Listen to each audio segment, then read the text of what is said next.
số lại bỏ số túi của ăn khóc mấy rau khóc mấy chú tế mà chọn sang đàn ăn ít nhiều mấy thì cần national highway Kawnpui hiện thì qua thu bốc xia công sẽ thuê về căn tị khác cùng sang này xong đi Bali pun lại hi motor anh mà ra tận tua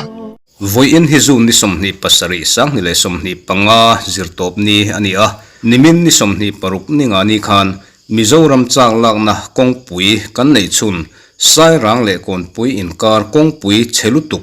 motor tam tak an tluk na le kal ngai na om lo khopa chia le khuar thuk no le siamin Mizoram Tripper Association MTA te chuan hnatlangpui an ko taringut maya an fak hle mai national highway kong chhe siam hian ramdang te hi hnatlang ve takang mo mizo te kan that te lul nen sarkar ero kan thatok viau lo ni in alang he hnatlangpui tlo tu pu f lalbiak liana scholarship thusoi le hnatlangpui pa te akom na kan thlir howanga tin scholarship tlang dung kong chia le din mun ron cover thin tu f lalbiak liana channel hi khonga in low subscribe sakve thau turin kan ngen chewa a en aman la in beng ativa thin te ania f lalbiak liana channel link hi description a karon da e Sairang le Kawnpui in kar hi km somli vel ania chuta chuan km nga vel chia atha ani chu a chiat zia hi lo thlir ve te le avara phlak em voin hi zun ni som ni paruk sang ni le som ni panga ania Kawnpui tu Sairang in kar konga hnatlangte din mun le helai Kawnpui national highway 306 kong din mun te thlirin hun kanan hang ho tlang le don ania mi malangai dan te kan zit leu zo lo theilowa voin hnatlang din mun le Kawnpui tu khamrang in kar kong din mun te thlirin hun ilo mangtlang angu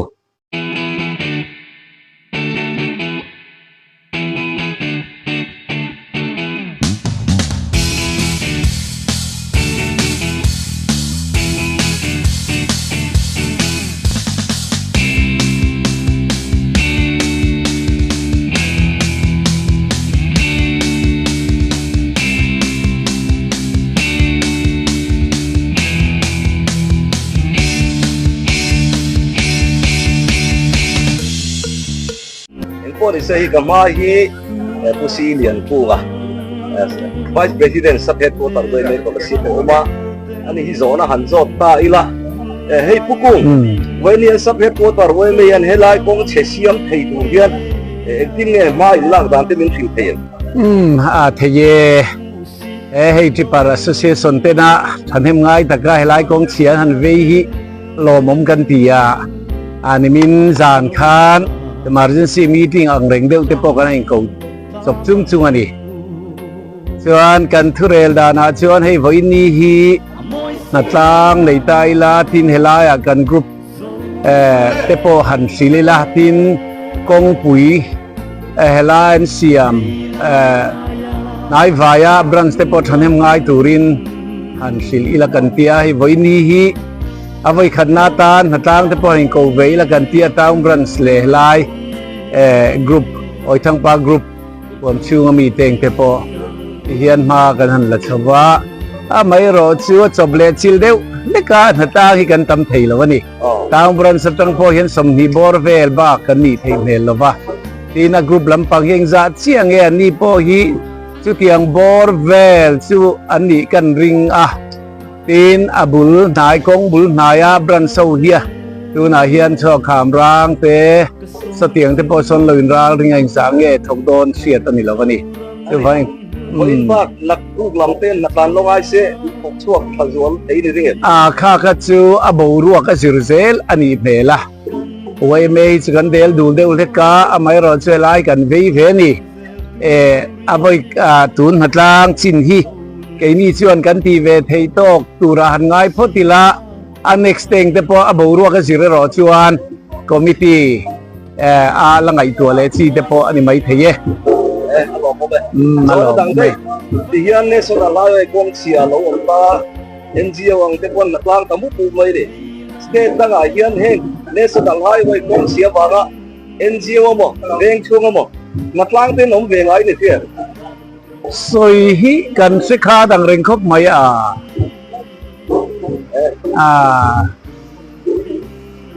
lai Mizoram hian chuan hatang hi kan ti zeu zeu renga kha to kin sarkar teng te po anei tu vet kan nia lom tin NGO ang point hei ama tu ma teng te pon kan lo ti zeu zeu tin tin ram dang hian chuan ti o hi ka ba hello ve hello ko se hey na ko tu in tu te ka ra bu te ka ra kan lo le alo mo me ale Kawnpui lam kan se me kan motor ne thok motor na ro thok so ni hi kamami hi tangwal lu ti oya oi te ya in kan ko thina ani hi Mizoram People Association ti ticket ko tor policy pa general secretary ni lai mek ani ya ti chuan hei natlang chungin ha chungin interview min ti sakuri kan nge na lo mai te kan lom le ba ya ang ko ni se po te hei tangwal ma ni la kan ai pu lo loi ni ma ta gi ege foi ni ya hela ya natlang in nei chana yi ko ni me te ya ale alo mo me hei ya kan hu le siat chong in voi tam kan lo aw suwa pui to kan soi deuh thuang e lir theya ei zong po sang in tel khom te association malpon kan sarkar hau tu ni mo company lama ni mo voi duai lo e ko nga chiat hui kan pen to ni chunga chuan ma so na om thei si lova jun kha nili nita in ka hria khan MTA district headquarter ko sip soi tu te hian spot verification kan han neya chuta chuan kong hi aturu ziate DC kan thena chuta chuan DC eng amoni theyang to ki mala ting chuan deadline te siamin kan han beivea deadline ti kan soi du pakha chu voi hi lai kan siam to ni chung ting te chu kan din hun ania voi ni a hetiam ha so na om thei tak si lawa chuan tin ama roi tu kan an tang to top 3 ni voi ni a hian helai kong hi nachina ka soi tak ang khan joint action committee scholarship district ti te Mizoram Truck Owners Association in Aizol lama train rom be boka tiang chon asang sangin MTA te po hian Aizol lama tang po kan be ni kan be na sa maro jo voi ni mason na kan mulo wangin hian hnatlangpui kan ang kauta rup mai ni kan lir thei te na tuara mi pui nan tuar boka kan lir thei na tur chuan diesel man kan lo seng nema tiang chuan diesel man na tau chuan atlan man na tawa aman man kha to lo thei lawa ni danga cheng sang khat mana entina na cheng sang khat mana Aizol theng te kan sang ni man kan mang to a chu chuana ngong chu bungru kha theng to zele ni danga cheng sang ni theng thei kha sang thu mani ngal dor zela tiang kha ni lo thei si lo a mi pui nan tuar boka li the ei zong ten kan tuar boka chung te ni wa jo veini hnatlangpui kan ni kautarup mai ni ole en ko ni se voini a hian tripper natlanga ron thok chuak hi tripper engzat vel nge ni a in hriat alu le chuak kan om verenga mumal takin record na hara achan jo then jing kara kore lo chang to ten oma chung ting te ni wang jo veini hian motor som thu matanga somling kar chu tu di munai kan om meking kan sia mar Aizol tlang lama tanga ron chukha mek te pon om boka ting jo kan in thel sung maya o arem mani rem chandan ang in I bungrom dana zirin ting jo kan timop mopa veini hian ni som ni parukin hatlang kan kauni ni ma se ni som ni pangatlai ni som ni panga aniang chu khan district headquarter lam kan lir thei te ten I kwari mi lungmin chek chu saka ni lengin ni min ni leng kha min chek chu saka chu natlang lok te kan nom to chu ting vel chu ni kan ni buat sai na ni nga train na train an lo natlanga an lo chek chu chu motor lian o rem chang ma sain an lo lo zung zunga ting chon ni zandar som pakhat vel khen khan I kan bungro lunglo thian kan la buaya tin Kawnpui kwari lama ni mina motor tam takin an lo boka tian te chu kan din hun ani chuan ani le lung hi en kin le in le nge nia ami thil khal te na rom te mei chung khala ya kha ni chu thei scholarship lamba tang hian lung kan la khi metar somriat velania chu chu pu jonia scholarship marvenga mi lungkhu ania ani po trong moi lo ni lo se sum dong ve thawan nia an sal chu furlaya an sal chu tura anti an supply na lamam pek turte nia chu tik jong kong siam na turte ni e tin kan an ngien ngola kan an dila tina ani chuan ni hnatlana tur thila ni te chon tin red klom theyang perimin lo pe ni voini hian JCB mangin ti kha kan te JCB te boron thon oma ku fam ki ma ni tamai ka riaming ka chiang kalawa kan se thei dan tu chon o college veng khami khana JCB o boral ta khami te khana JCB an ron thoa yang chuan kan dumping chara taya min lot sakle ma se an kholte alo patonen minan peilo sana purama gosen venga mi khan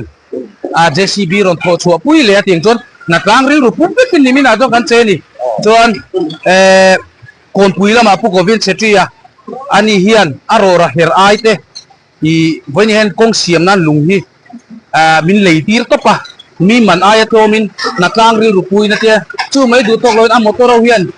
ni min tai a khan lo ti tu ki singa an ron da to a boin ta hian voi khat kan ron da le an tia ani ya motor pali na ya hian te chu nia tin akan leina sum tung changa hian hey MTA district headquarters scholarship hian scholarship ti thaveng akon gate kan nei ve ni chu ta chuan driver te tanga contribution claim tling khom manga poisa kan lo khol ve te ka voini hian kan zoram lifeline kong kan chak lak lu na kong ber siam nan hian chulai poisa kan khol chu kan mangani ikha kan soi du ni tin hei tu na kan silai me ka po hi voin na ta na ron tur oh hei hi scholarship le Kawnpui in kar kong an zia kho na kha ti mai te ang khami noi kha balaji company te ne na kan han dila ani chon lo rem tin scholarship PWD in JCB ron thoa tukin zinga member sem chang ten tian an ron lo ta heng hi lung kan pha chunga amam theina na pha tura kan rom hanania voinia kan thei to bin driver sani mo owner sani mo ma kan latlanga thuak kan seng ka ngani ikha kan sei le du ni tin na china kha kan soi theng hila sponsor tu changa khan lir the ei jong pol sang ten teng karani mo gas phur kan ti te an ming fakin lam lo mai la truck owner truck driver ten min thop tha em ma vene min thop thu pon ti chuak ve ka fak lo war rual ti te kan soi seng lo atam mai teng te chu venia hian min thop thu an soi mai pi lama asum fai min ron tran pui boka tinai zo lama kan lir thei dealer kan ti theu te po kan an len ko ala a zong chu ni lo ma se he hen hatlang se thiam angai poi mo chin chuan voini hen am pha kang tokin sumla man ron tang ve kani ti kha kan soi do tin namdang driver te pon kan kalna vek konga lom ti nimin tlai anga te pon claim an theyang to kan ron tho khoma brick industry thangi voini hian suman ron the chu kani ilai kha kan soi lang le du ni chuan ani le ti hian voini hi ni zo thei iring in ngai poi mo zo la hi nia a khoi lai mai po hi ngai poi mo zo ti vek tu ne Kawnpui tanga sairang in kar hi KM somli vel tura kan an chu da chunga jang KM nga vel baki a thapa ngai ti tlan tu hiom lo ni chu te ni wang tuan ti kan zo ma hi abe sayom lo wa maro chu thok chu kan that da na zir te pon nga voini hian sakhe ko torwai me te kanan dila ti mela kanan nge na thop tu ten tin hnatlangpui tu te kanan soma voini an ro thok chu tha emema an chunga pon lom tu ka kanan seinghal ni se kan thu chua khan ni som ni paruk atanga tiam chi nom lo ti ania chu chuan tha khata ni mo kar khata ni mo ni hi mo ani mo kha chu ka sei thei lo driver te na an tan ngam na tu to ka kani siam thei huna kong ni chu kan hongang lan ngam huna o tlan ngam huna chuan ani le zo na pakhat le lok kan zo le lok te chu ti hian natlang hian kong ta subnet ko tarwei me policy te pon an support ta ni the kan ten an support ko ka ti ani lai chuan Mizoram sarkar hian engemo hei te talan ti mo ma han la na ten nei kan thei top kan chua ti hi chu ni vek me sarkar lampang dor hi chuan an thei top chho chung kai ni ta na kan lo tur man thina tekte ni wanga hnatlangpui ko hi kan ni pakhata ama ro chu hei kan PWD te pon min ron pui bom tha em voinia ang khote le an khote an labor te voinan ron tho chho pui ve ya tekte chu ne tin ni mina khan highway division 3 office ha le na ni ya tinga te chon sum kan nei lo zia chu min se pui tu te ne ma ro chu natlang me winning to sia tin in ei le in manate in seng na som se tin te ma zong chu min lo pai ve ani achunga po kan lom le ni I chunga chuan an khol lam ten don tho chu pu MPWD lam te hian o voini hian JCB pani le road roller pakhat an ron tho chu pu chu tuna he kong siam na an nei sa ania tin NHIDCL office apon foi tu te kan lenga an hnoya contractor te khol balaji atangin $0 pakhat le JCB pakhat anon tho chua pui boka so ta khamrang la pangsai ta tangson anon be phei thung an nin biar goya lam panghi kam be phei thei chi lewa ezola matanga ron chukte nan ron be phei tu ranga angin kanin cha ting te chu tun din huna kan thu siat dan ani tin kan zele du pakhat chu Sairang drivers and owners ni mai ka ri association minga kalau chiang talawa o Sairang lama kan tho pui te ti mai teng an ni khan when hen hnatlak min ron pui do na ni jana hang kanin bia a members te JCB nei pot oma tun lai na te kan nei lo nen ti in tui man te helama district headquarter lama tangin dizil te thunin ani pon ron tho chu pui an tuma maro jo solam te siam thang tur kan ni vain solam pang na ya nang ni chu lo thok mai ula tin kanin cha ting te chu vene kan din mun ani ko ni se puling te ya hawai ni ya in kom na hun thatang min pe chunga kan lo ma kanin zo ba ka khani ring ro ngai poi mo zong e mo han ngai ha hol rio bai te sei du zong te nei kan ring dewa chung te chu khong ai min an sil ta che ale lo mo me venia MTA district headquarters scholarship te malak ma he Kawnpui kan siam thei tura hamin soi thleng tu pathian chunga lom tu ma sang kan sei le duwa tin venia he members ten kan hlut kan ti don nge kan ngai poi mo tlanga hei me motor po som thuma tanga somling kar kan thok suak theya long kal mek te nem pheijon kan tam thein kan han ring dewa chuta chong kan soidu pakhat chu helai kong zo ve si tho chua tum lo ril rupu te hi om ve the ania tinga khan khonga in helai konga hian kan tlan vek sia ron thok chuak ula tikha kan soidu voini hen lon rul vek kan ning kan ni se dewa chunga chon I helai kong hi athat chon lo chong kan lon rula bala don tho thowa tin kan kong hi kan hon ma chu tu man lon rut na tu poisa kan tlan chok don chong lo chung te ni wang chuan khonga in helai mun hi ron kal ula hnatlangpui he ni mukho mila ti shuo mela thei pato phan chot langila tikha kan du dan der chu ani mai tin voini hian thang laklo abikin kan MTDA Mizoram Truck Driver Association ni mo Truck Owners Association lama te po lo la laklo thang laklo te an oma ting ke chung tel thelo thu paron choi sak maya alo mum kan ti dong ani tiang ve chu ani kan lom kan in kar bok ani voini hian kan pho chua that tlan lo chuan helai kong hi kan in block rei do na kan lon rul kha buai don ti lai te kha kan soi le du bok ani tin wei me foi tu te min ko ngai pui ma an chunga lom thu karon soya tin Kawnpui lama kan suai tu te driver association lam te po an chunga lom thu ka he voini arong bol na huna te mi ron uap thap maya an upato sia computer wal vel an nia ai thak sun dom le ling jok ma ro chu pu takin voini ron thok chuka an chunga lom thu kan an soi tel bok ani lom thu han soi don chon hing mera han soi don chon kan ti mayang ti te po lom sia ko wa chon an vai ming mering kalam lo menga ma ro chu in za vai chung an hatlang ngai poi mo ron thok chuak zong chung akan lom thu kan ron soya tin alan hatlang lo lom le ze tu ra pon ron thok chuak zel te kan ti ho lo chuan I elai kong hi kan hong har don sia ti kha kan sei le du bok ani chuan zona pakhat lek ani le hemi in na tlan chu hian ron tlan tum te mom ta seng tin nge malakin tum mani tlan na tur kong siam tur kan ne chulai kong ron pal tlang siam tur ron pal tlang loi tum chu tharum tholo zong tur chon now member se pok anan in cha ma ro chu invention chu har ve me thei ding kan company lam pangte sarkar lam pangpo ron tong chok ve se kan du venia hian kan in vek seng lawanga ti hi kan hlau ber I kan lung oi to lovin hnatlangpui kan kawa adot le chu kan in veng zo to in karing lo arum viau mai thei kan soi lok thei lo ani chu lo til pakhat le kan zo bele tu ti hian NGO ten national highway kong sian hnatlangta muk mai ni tu ni kan da tau ni lo kan vek ta ni zo ram ni pui kan ti state danga te hian heng national highway kong lutuk awang hian lir thei nei tu mo eng pol ni mo kong se siam hnatlang hi anom thin te hrenga yang kan thiat ve phak tok china chon obin ka shelova road block hi kan ti thin ber state danga pon an lo ti thin ber ning ka sia voini chon mizo paril ru takin klom ngai na nen helai hi helai kong an hnatlang ang kau to pa road block mai du tok loin hnatlang in kan pui ani voini hian alom ome ti chon ani helai kong hi NHCIDCL noe contractor ten na thonge ni Mizoram PWDN kolai mek ti hi soi thayen tun din huna hian contractor masa titeang khang liability period chunga an maintain lo wangin an ka hriat sual lo chon an security deposit ka an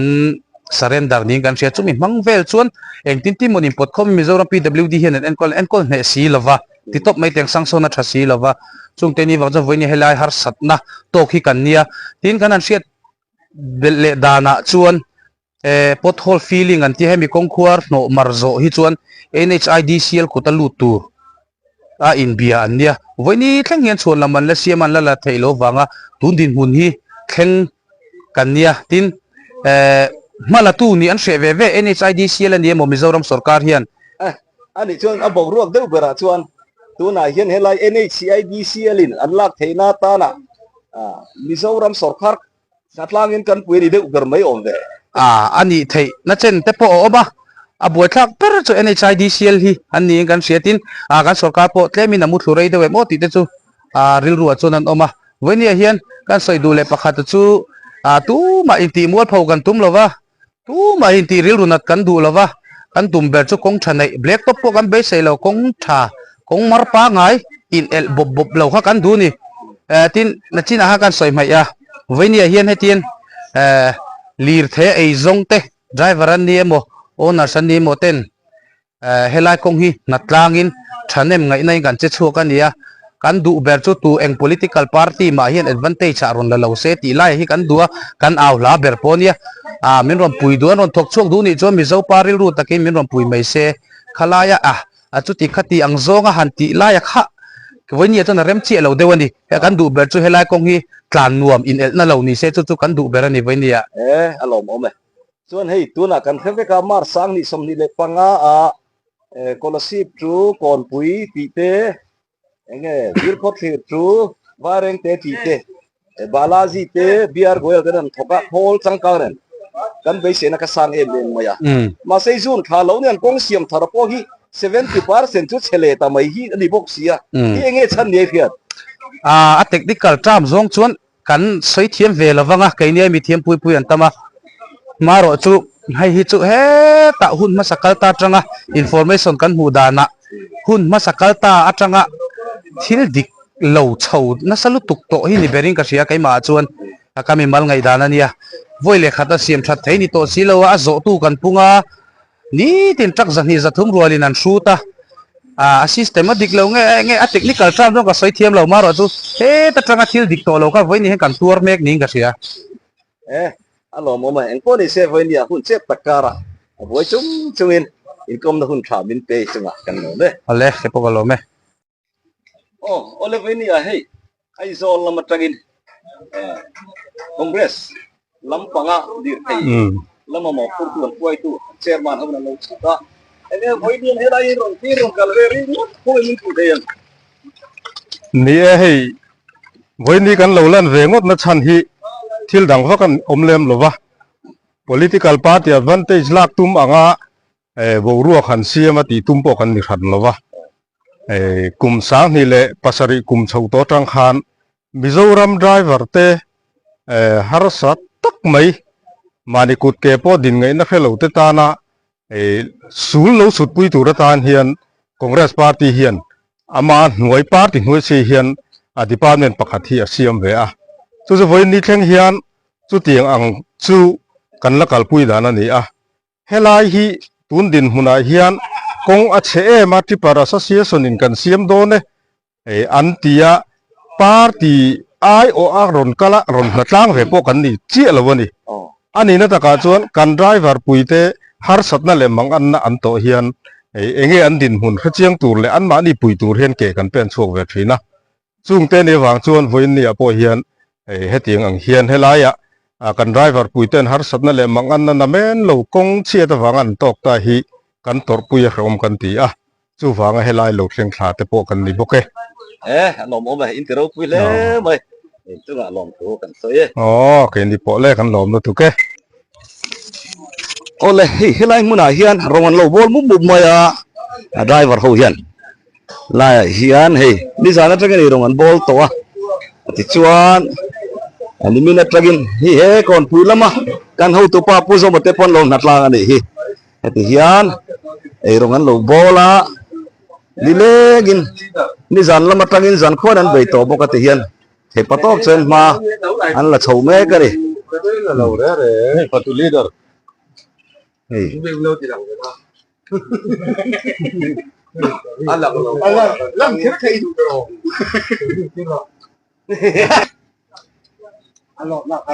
anh hạ to đi hi ni hâu hi lùng thier hâu khăn nia so ý lâu tên lo ni chen hi jing cho po với National Highway 306 lệ 6 công chiết vang hnatlangà hiền với me trang hnatlàng hi an vain mi som li ve ni in kan ria ta hian scholarship town trang tin ni sub headquarter we vice president position ko ma hian aron ho bok ani tuna chuan lir thei tang khang ai zol lama tanga silchar lampan lir thei tang khang sang te han thir kwal leila tun din huna hian lir thei tang khang hi ai zol tanga silchar lampan motor ruak kan ti mai ho hi zali tanga zanga inkar ve tang khang mek ani a ta hian tengkar te LPG phur te le lir thei chi sang anom mek ani a heng te hi het yanga an tang khang reng ani chuan lot la tur anom don nova mizoram chak lak na ber hi enge ma chen a khai la kani chuan eile bar oil lama te le thil ranga har sanna kan tok thei ni ti ria ila a tho me in ri rap na lampang ni lovin emi puite kan lo ma khwa theina ani be sein chu kan soilang ve hrim ani ti chuan hei kan ma chia tlan hi voinian hnatlâng lungphur nia lung hi Kawnpui tang ten ron phura ei tuna kan hmu mek a kha PWD atlanga staff te hnatlâng local an nia report kan don danin Mizoram PWD scholarship division te hian road roller pakhat le JCB pani anon tho chhuwa puya ei kan hmuang hian helai kong dim hmun chu ti hi ni ei hnatlâng lo thong mup to a khuar zual pui chu no nima se heng leivung te hi leimin thar om reng boka tin kong chak le kong khang hi tui luan na tur om lova a ko thina wang hian har sanna om chho me ka hei kan hmuang khuan anan siam rual tak lai teng te po hi rual tha tak thailo black to pang kha chuan maro chu fur laia akal thei tong talani thei be sein ti hian triple association te hian an pol sumin lungan leya ti chuan an pol member ten triple an tho chu pui boka tin an hnatlâng tamu mu mai ni ei lai hi hnatlâng ho om khom mun ni na kan kalchina chuan ani a hei kan hmuang hian hnatlâng chu lo ti mup ma seng hei leivung te hi kong sira khuan an da vom thur maya konga tui luanga chuan kong hi chu tlo ngai nom lo ti chu ka thiam thei mai ome hian leivung min thar hi alo om belle tlat maya boi thak khop mai sai pho to ngin kong sira hian kong sir ton a hian leivung hi om thur reng ngai hi kan kong tlo lo chan pakhat chu ni mela en po ni se Kawnpui te hi tlo renga om reng thei turan ni bik lo ba mihring te en kol kan ngai fo wang hian kan Kawnpui te hi en kola thom that ngai ve reng an ni ti ro hi chu thei ngil lo tlang ila a tho me chuwang chuan kan Kawnpui siam man te cheng tam takani wang hian mi pui te poin kan duata kan dim doi ngai le ni ei kan hmuang hian voin hnatlâng in lai po hei lei bodar lung han lo chung vum le thu to mai hela hi di kum po motor pahnih lai tlu to na am hun te kha an nia hei ti hian an tling ken kong mai ni kong lai hian tui hi lung te pon lo da bel lia heng te hi laman tangkai turan ni ei kan hmuang khian khilai po ki khwar thu khop maya ei kan hmu lai mek tripar ho hi chak lampanga tanga ron suk thla lung ron phura ron da fel to ron kile te kha an nia ti hian kan hmalama hian borda lung phur hi enge maza thi kalboka tian natlang theu rit thur le arwak hi ei per suau suau lo thei lo ani lungte hi Kawnpui le scholarship ve da tanga lak an ni wang hian phur kuan la hi hau tak khop moya cheng tam tak sengin lai hi an han repair don ani ya hau tak don khop mai kan muang hian Kawnpui tru Sairang inkar kawng national highway 306 hi athalai awang khop moya kawng chia kan ti hian a chevek lo hei tur kan mulai te po hi kawng lo thalu tuk tak mai kha ni ya la repair mia lo ala ni a tu na ya chu ti rual ero chuanin a chelai ero hi chu dir thei tan hlau omani chu wangin ni kumlama lir thei tlu kha helai chawa hian za chuang zet an lo om to a tu na hen zun tha ni a fur pui kan ma chon le do na nge theng ze lang ti po hi ngai to thamani ya tu na association te NGO te na natlanga an malang na le an na tho na hi kan du to kan en liam ngot ani chuan nge thengang ti ro chu ngai tua ngam chi po ni lo chu wangin thu nei tu le thil ti thei zok tin he kan zoram chak la na Kawnpui ber Mizoram lifeline tal hi chu ngai tha lowa thei patok chuwa siam tha thuai tura ngin le beise an ni a ani kumlama po thei pato panor to ni in kumsang ni somni panga a tiang har sana then to lo na na kumsang ni somni palia kan driver le owner jesi roi tu ten au o khan ni ngai sak a lo nge ngai sak turin sum hi ti ngai nak an thret hot lo mi ti hi mi pui zo na ania chu ti rualin kan ram kong chia te siam thana tan hian kan thia thu wangin diesel le petrol a liter khata cheng ruk vel zetin aman ti to ania chung kan sum le pai mi pui na kan tho khom petrol le diesel a liter khat cheng ruk vel theu kan lo tho khom thin ti kha voina hian engwanga man an lo ni ta nge ti hi zo na ani bokari chu wangin lir thei man chi oil kan ti puna aman kan ti san te hian chan aneya chu kan ti san chan ang ngei chuan kan Kawnpui te hi siam that thuai thei ni se avolom om don ti hi zoram ni pui te du thu sa po ani mele theng lei vùng te po hi JCB in kalpaten han phiat fai sela ti luan na omani mai turania chu van helai mega food park poi lo thei lo ri hi chu wang chuanin kan ram kong lo chan gar chu kong a khuar zo ga ti hok le motor on lo nei pela chu wang chuan a lo ti hi chu ze brua lom lo mi mol bertan po a khia thiam thei chu wangin kan tui luan kor te thatangai tui hok te hi luan na tura luang ve ro se i chon kan kong hi thai na ri nom kan muang heng lai te po ding le ve ya hian tui hok dang na a cha dun ve bok sia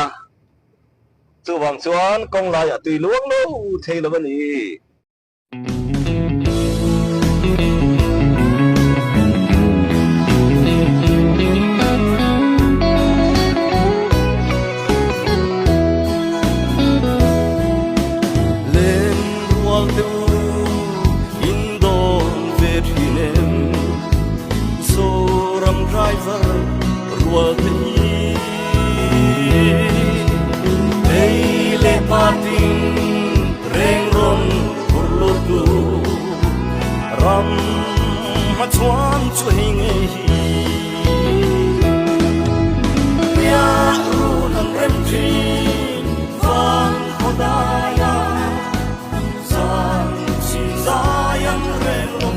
heng lai te hi tui khua te nau chu ni deuh umaya handling po fu tak tak thei lo ve hey kan sei fo thim kan sei liang hian le lam a ko ber bura tong in tong ngai nom lo kong la ya tui luang suak thei lo ho kan klinga hian tong tru ngai na hi om lo ni cho wangin kan side drain te a than mai chuan kan Kawnpui te tlo don lo ti hi chu a thil chiang sa ni lai hi niu kham ra ani tu na kanom na hi so lai po so national highway ya tui khuan tak alom le ta hi ni side drain hi ai poi mo ngai kan tlang au na sa to ma se ke ni ang akza ni noi lam he thu soi hi chu ngai poi mo lo tak lo ani ang e bei don thak to ni voina hnatlangpui te tan po hian han ti mai sen hi ni lo ni khata zo mai chi ni lo ege contractor a khar te la boi lo te pui na khat chungan siam zo thei lo kha mi zo pa engineer te na ni khat le ka zo mai chi ni lo rapthlak khop mai amuna hian han kalela achiang thil hi chu wangin min an ti tingat lovin khir tu te pon hei amuna nge ka langin in muang hi ni mai Kawnpui chu Sairang in kar kong tu kan nom na lai takhi niu kham rang no niu kham rang ani ya ei ti hian heng lai lung te po hi he ti lai khuar no na ta na voina na tang ho vina an lung lo da kha ani ya an ma hi zau khop moya kar khia suan lo chuan Kawnpui le Sairang in kar kong thei hi kem som level ani in ka khia a lai pena zong chu chelo wa a che chuna roi chu lo om ani lir thei ta na tlu lo om lem lo lai te po hi enge mo za chu ma chu ti rualin a che lai te ro chu che mani chu wang chuanin hnatlâng ho hian lir thei tan black top li chilu ma se motorin el khutur lo om zual lai ba khi chuan ti theirin om loveng po ni se helai ni tlan ve du ni chuan in tharung lovin run hnatlâng ve te i engchen na tlan don kan lo khelo muna in local thei ve ngang lo ni point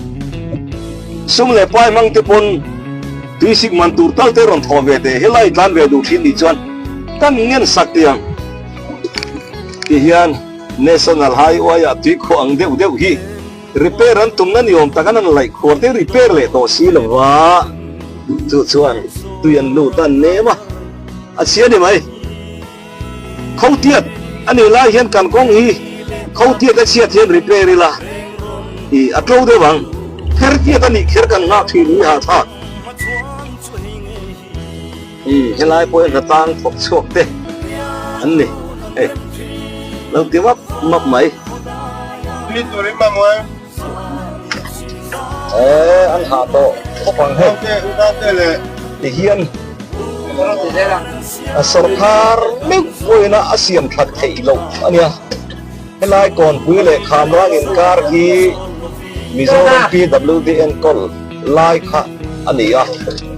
NHCID sial tian ten bar han chuwa ma se NHCID sial puta hian Mizoram sarkar hian na thok turin an lahan over chia lo ti hi kan pia tan kha ania hoi ni po hian Mizoram sarkar tan chon thil lo om takani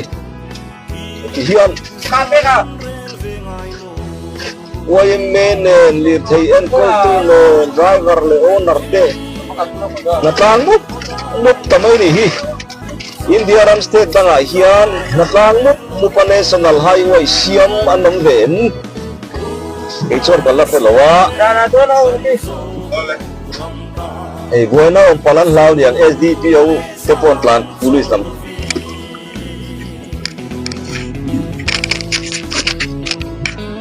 helai po hi chekum run ganti sang ni som ni pali po kong se thui lai ber ganti na lai kha ania kem chan ge don me tar zanga don che pei lai khania ki hian an han TV wa ma se black top te ni hek lo le phur lo ni a otho nong chau khani miao wangin ruan sura ti hian kan sei fo thin hei kong sir le sir i den chiang ma ula leivung adala thanglam panga ti chuan a chak lama hian ko panga ni boxia alaya hian tui hi aluang lo thei lo de khati ni chuan kong hi to ngai na om nia lo ti na ni a heng te po với nat lang ho thier kual tu ni al te kha hei lai pe hi tui kho bai me dar zanga ve lai ni kan ti to ha heng lai te hi ro border trip som ni pura dai do ni aturue mai tur thachu ko he kan repair so mando na mi he chejol pui pui ti ni tu purom khop mai ngai saka lo lo e moni ti mai chol ni kan kong pui te hian kan soi le soi nu side drain oma sela side drain a tin luang lo ti hian kong sir hi asanga aponga ti hian kong laya tu ya luang tlat maya motoran an rapan kisaka achung khan dup le a chuan achung lei te khalom hina an koya chuan kong hi chia ti hian ong tamai thin ani ei kong sir le sir hi ko ber bur bo ni hi moi kha khop bai hei kan ram chak la na Kawnpui Mizoram lifeline kan ti national highway 306 and 6 kong din hun ani ngoi ni zone ni som ni le paruk sang ni le som panga ani lak sen phone lo asia hi tam lutuk ni kum masala matang to in hetiang kong sia ta wangar sanom to lo turin NGO khang ten man lo la to thin ni kum lama te po voi duai lo or sap hotel meeting nei a mà xe đồ cá nó thụt riêng thiên cần công ngất thalo tin cả sợi thìn à ấy với nia po lâu lằng anh cùng tira hol sang cang nè cần siam anh tiếc anh thì thấy em mà là đâu cần xăm mà được cái zoom thay ngạc khen ngu thì khăn cả sợi thìn tam takin min hovia va mà rồi chú ấy zoom chú cái ngạc khen thì cần din muốn chú lâu nè ta nè tin nghe một chú huy đầu tiên cần năm mấy thiên dọc nè sau này bỏ sót túi khỏa ăn khóc mấy dao khóc mấy chú tê mà chọn sang đàn ăn ít nhiều mấy thì cần national highway Kawnpui hiện thì khánh hay là ya po hiện kịp som ni som thum tu lu đeng chu tru war thu boxia lai phei liu kamran phei hania kan plan pel ta ga khan petrol pump kan hu kha kamran petrol pump ti thin khania lai liu kamran kan ti phei khala ni ni kong se thui ber kan ti kha kum sang ni som ni pali pon lai hi motor eng mo za tan thua li phei eng mo za achiat pa alai mun phei kha ni Matorowi tu le mai, tu na po na mun nge ya kong din mun piat bahagan du sia, kan driver sel tak ten, kapu ta hen choro ta het choron tia, chipar liana, so motor polo changkang to, AC lo ni to motor po hi, an fel kho mai elai wen natlang de hi, natlang motor ani hi kachuan. Ta đúng cần pura tu na yan tur lui kama ni mo kan goda don kha driver te po hi re se ve him tu him pur tu hi yan ai zo la tangin natlang turin jing dar lia kelai Kawnpui da hi an don pana yan natlang ani fak lo war ro den fak o machine midang te ta na mal som na di shemia lo thok sok hin te ni so kamami te po sa lungpur na kan ni so wen hatla nata na lung kurtu tebek ani fakom khop mai hian in chung dai liwa inti hoi sen to le ti pa to kim kan du kan lo sel ve chung hian ram tan mi tangkai te chuan ril ru ngai to na tha le zung sum le sengin zo ram tan an fe chuak heti la hian nam muna kan thu hom zo rem do rem i kha a kan challenge ve chu ni wen ni hian ei ti hian ko nga che box sia ti ra mai kai son lung pur sok kan mu chiang thayang chu mo ti khan he hian wen hian kanan natlang ve na la ni hi a hendi me na katlang ni ber point chu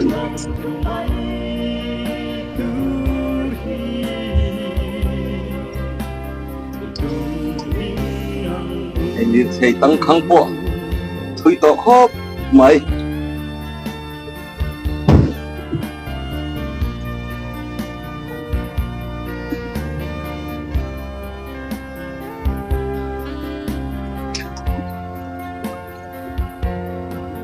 bang eng neng nguk to mai ni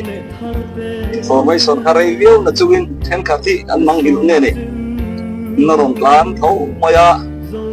ong siam phat zo ma ka chu plan le lo bok sia kia ang nge nguk mai đi chu wagen kan kong siat na wanga lir thei en kol tu te torna satjiat te mi pui kan torna satjiat te ti hian soi ngai lovin kan mu thei ni ni apia mai so elai pe hi mual khang gas plan lung kha ni a đây hnatlangpui ngo za thela hian an lo om boka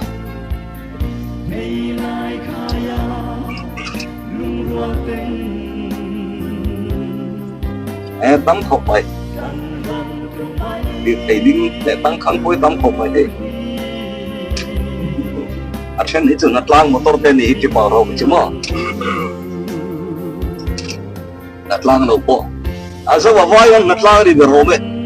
tiền vai hậu te po tia tăng kháng hi anh sugan hon hnatlangpui về zel mai ni om takalia thôi tu te soi mang khan ai ting lori po hết za ta din chuan oi lama har san na kan tok le anga bu fa har san na kan tok pok anga hết chung hian thu này tu ten long oi ring do nem zoram me puite mang an na hi tu nge chau jang khai don tu nge thiếu ti thei pen swa hun viau to PR goel ho office ani na hi hey lampang aku thalai lampang ro hi chu PR goel lan na pon luang be pia ve kong la thaviau he hi flooring khania flooring zolim kha a tha chu kan faka a thalo chu kan soi chele mai kan soi chia da wanga kong hi chia po ni lo kan faka wanga han thate lo po ni lo elai PR goel ho na phei kha ni soi la soi nu a khong le tur tur to tho ken poi tlo lo kum khat dai tal siam thai contractor mizoram in kan mo ni hi ber mai na heng te poi po hi heng lai kong pei po hi biar goel tenan siam zo lim thau khania hei ruan sura zun tha chon ti hi ni le thau chu ni kum khat dai kong siam thai contractor kan mo ken kan lo hak tok mai ni lo so in pel long chong si lo kong a chep sia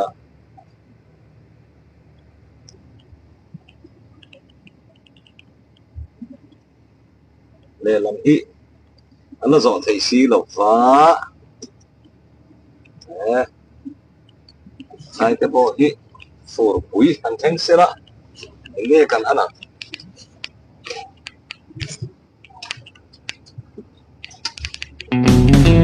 thằng lắm mày cũng sai rồi ta đi cùng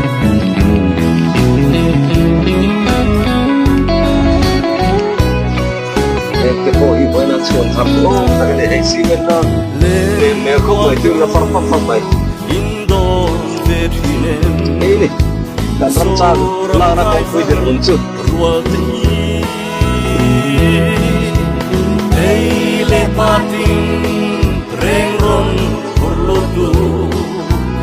ram ma chuan chu hi nge hi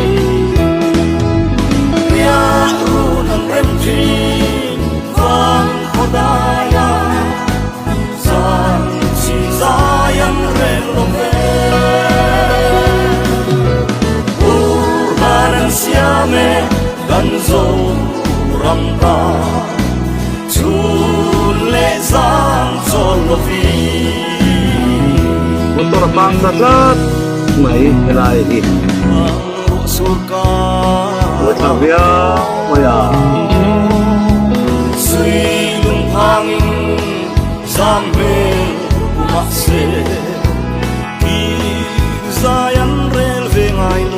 cái coi này cái này chứ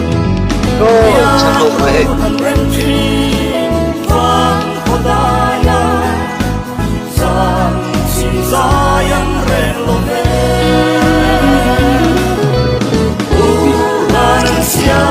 biar gue lagi mau kayak gitu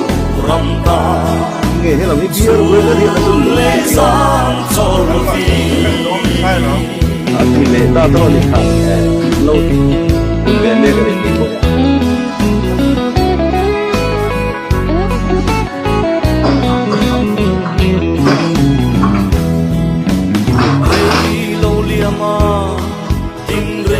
cũng có thể không qua nó đúng dụng những gì này gắn tiền khác đấy tàu đầu tóc bằng lệ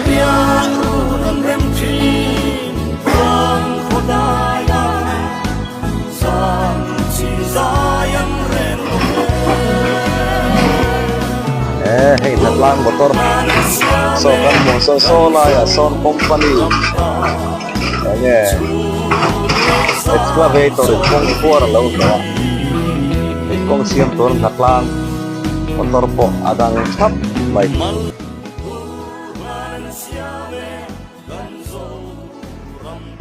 la hi Sairang area ani towa chiêu ki so kan ya hnatlangpui ei dan bo kon kong la kuar na samaya tiệt tiga tigan với hnatlangpui helai hianin an lung thur te an buna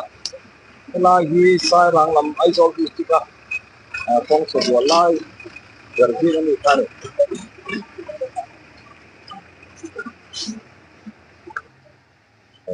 ikone mizoram chakla na kong pui mo ka national highway 306 ya 06 din chu ai ta hi nuram bun do na hian ta ku ta phat lu tur lo kal boka chu Sairang area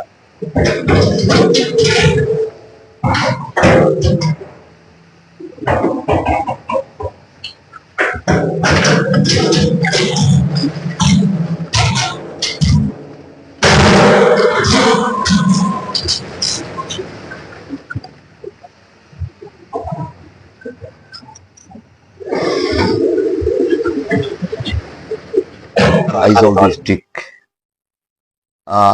tanga nron hnatlangte in na khom na mun ile in an bo sai na mun ani ole khati zong kha vo in ni somni paruk zun sang ni de somni panga a Kawnpui tu Sairang inkar konga hnatlangte din mun le kan thlir ho the chu lo ni ta